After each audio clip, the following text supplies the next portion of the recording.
Bem, pessoal, vamos de BTC no fim de tarde desse sábado 9 de setembro, agora na Espanha 21 horas e 21 minutos, no Brasil 16 e 21. Gente, aqui no 6 horas, ancorado pela banda de VWAP mensal, a BTC claramente desenhando aqui o bico de uma figura triangularizada, os fundos ascendentes, os topos descendentes. É muito provável que essa acumulação triangularizada redunde numa mega explosão. Muito provavelmente para cima. E por quê? Porque lá no gráfico diário a gente tem respeitado aqui essa série, deixa eu botar aqui no pincel, a gente tem respeitado aqui essa série de fundos ascendentes no diário. É muito improvável que a BTC perca essa sequência brutal de fundos ascendentes. O mais factível é que ela volte para estressar o patamar do interior do canal de Keltner, ele não perca o canal, até porque ela desenhou uma sequência muito incomum de candles para fora, para baixo do canal. Ela entrou, incursionou para dentro do canal, chegou a beijar a upper, voltou para a base do canal de Keltner e agora a primeira, segunda tentativa de transpassar de baixo para cima falharam nos dias 7 e 8 de setembro. Agora ela voltou a beijar a aresta inferior dessa cunha e é bem provável que a partir da terceira, quarta tentativa a BTC encontre um book menos pesado para poder avançar para um patamar além de 26.400, 26.500 e buscar eventualmente a base da nuvem, talvez na confluência com a média móvel de 200 períodos. No 4 horas a mesma conformação se verifica, com certeza essa cunha aqui que está se formando no 4 horas ancorado pela banda de VWAP semanal, agora a gente está abrindo um corpo realzinho comprador, um doji ainda, com certeza essa movimentação vai acabar se estendendo durante o final de semana. Não deve acontecer muita coisa, a BTC deve dar seguimento ao bico dessa figura aqui no 4 horas também. Isso aqui só vai explodir para cima ou para baixo quando abrirem os futuros da Ásia e de Nasdaq Dow Jones também, que abre no próprio domingo. O DXY aqui no semanal está muito sobrecomprado. Se o DXY tombar, e é o que deve acontecer nessa próxima semana, é muito provável que a BTC no semanal, agora vamos pular para o semanal da BTC, a BTC guarda uma relação de movimentação, uma relação de movimentacional de inversão com o DXY.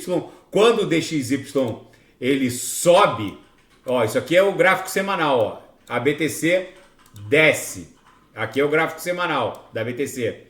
Quando o DXY cair a partir agora da próxima semana, é muito provável que isso aconteça, a BTC vai acabar voltando a estressar a linha superior aqui da nuvem no semanal, de baixo para cima, voltando para o patamar de 30 mil dólares. É bem provável que isso aconteça. Pode durar 1, 2, 3 semanas, mas a gente já deve desenhar um doji levemente comprador ou levemente vendedor para iniciar essa pernada impulsiva de volta para o estresse de baixo para cima contra a nuvem aqui no semanal. No intraday deu bons trades hoje, os sinais fecharam no gain, bateu na lower, voltou para VWAP, deu 2 garfadas aqui na upper e agora está acumulando no patamar da própria VWAP.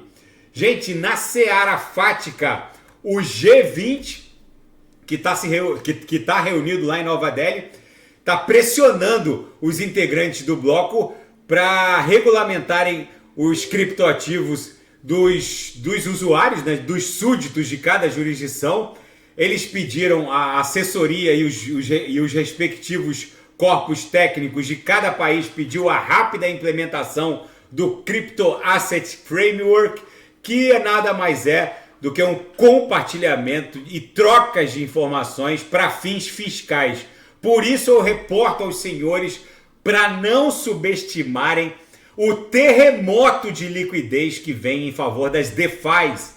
Ninguém mais vai querer deixar o dinheiro em CeFis, em trocas centralizadas, que basicamente vão cumprir o script fiscal de cada jurisdição. Você é que tem que ser responsável pelo pagamento do seu imposto. Então uma DEX de futuros como a DEX Banus vai ser diretamente beneficiada com esse terremoto de liquidez que vai chegar nas DeFis, principalmente com a chegada das CBDCs. Não subestimem essa movimentação. Agora que o G20 está pressionando para o compartilhamento de informações dos usuários de criptoativos, é bem provável que o cerco contra as CeFIs vai empurrar os usuários em direção às DEX. Por isso eu reporto aos senhores, vem um terremoto de liquidez.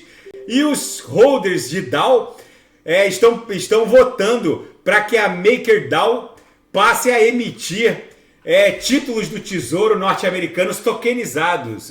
Depois das stablecoins, que nada mais é do que o dólar norte-americano rodando em blockchain, numa paridade de 1 para 1 contra o próprio dólar, agora chegaram os treasuries tokenizados e os bonds tokenizados, que na verdade serão títulos do tesouro, notas do tesouro, letras do tesouro, que vão circular livremente nas blockchains de forma tokenizada. Enfim, agora chegaram os stable bonds, por assim dizer. E outra, os reguladores norte-americanos estão fazendo vista grossa para esse movimento de expansão de stablecoins, agora de stable bonds e treasuries, porque as emissoras desses tokens pareados ao dólar ou pareados a bonds ou a treasuries estão emprestando uma liquidez que não estava no radar do Departamento do Tesouro norte-americano, que está encontrando nessas emissoras de stablecoins e agora stable bonds e treasuries uma farta fonte de liquidez para os títulos do Tesouro norte-americano. E ainda na seara fática, um analista prevê que assim que o ETF de BTC à vista no mercado spot for aprovado pela jurisdição norte-americana, ou seja, pela SEC, a BTC vai transpassar 42 mil dólares em muito pouco tempo. Ele acha que em menos de 100 dias a BTC volta para um patamar próximo do all-time high, que está lá em 69 mil dólares.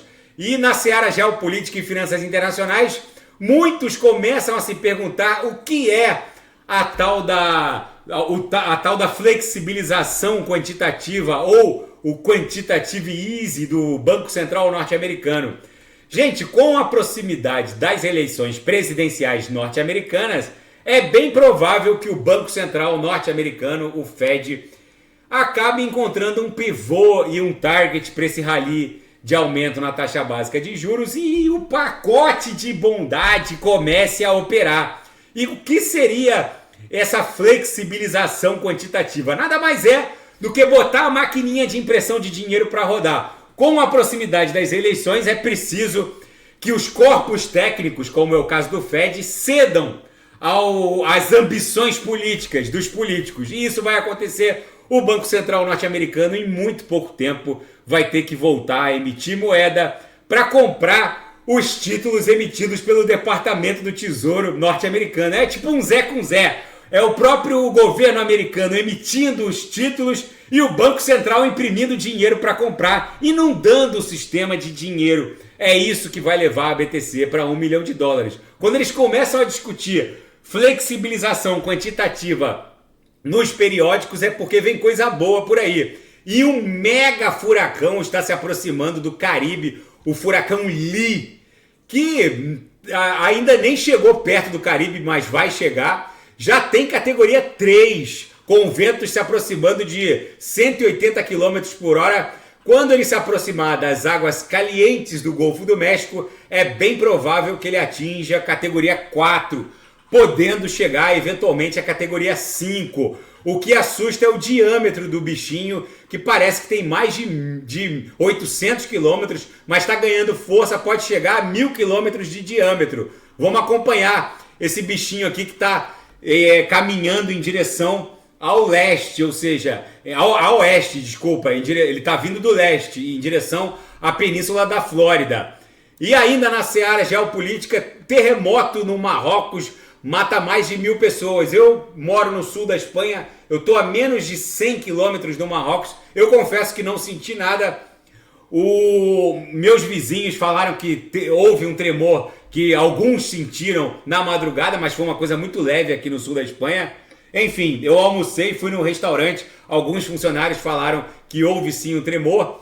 Bem, eu moro no segundo andar de um edifício novo, então provavelmente não teria nenhum problema se o terremoto alcançasse a Espanha com mais intensidade. O fato é que esses prédios muito antigos do Marrocos e também aqui do sul da Espanha são os mais afetados, por isso que matou tanta gente.